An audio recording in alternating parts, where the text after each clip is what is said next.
we should note that ABC's James Loman, who's been reporting from Italy for some time for us, is now in self-quarantine back in London because of what authorities have asked of him. We'll check in with James in just a moment, but first his report from Italy tonight. Tonight, the death toll in Italy soaring. Coronavirus taking 168 more lives after nearly 100 died the day before. Fatalities now over 600. Italy's elderly population, the overwhelming victims. The number of total cases topping 10,000. Hospitals in the north finding it hard to cope, making difficult choices about who to treat. ICUs are overflowing. Some hospitals building tents to test and treat the infected. The virus sucking the life out of the rest of the country. 60 million people in effective quarantine.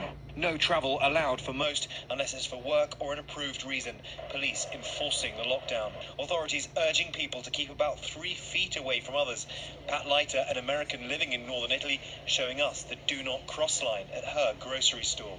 And when you went to the deli counter, there was a big red tape line so that you could order from a minute away and call out your order. Italy has the worst outbreak outside Asia, but China and South Korea are reporting fewer cases, and China's Prime Minister Xi visited the epicenter of the virus in Wuhan for the first time, signaling that the worst may have passed. But Italy remains gripped by the crisis. We got out on the last British Airways flight out. There are people everywhere, and it looks very clear that a lot of people are trying to get out of Italy. But getting out is becoming increasingly hard to do. James Loman reporting tonight, and we should mention that James is back in London. He got the last flight out on British Airways from Italy back to London, and upon arriving in the UK, he was told by authorities to self-quarantine. And so I want to bring James Loman in with us tonight from where he is under quarantine. And James, first of all, what did authorities tell you to do, and for how long will you be in sort of this situation?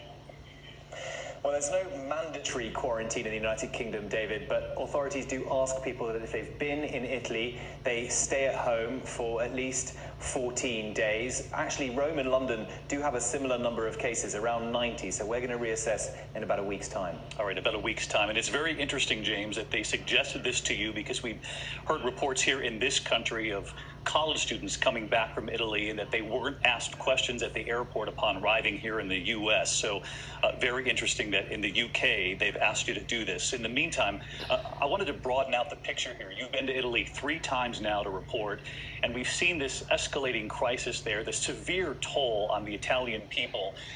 I know age is a factor in Italy and some of the cultural norms. Talk us through this.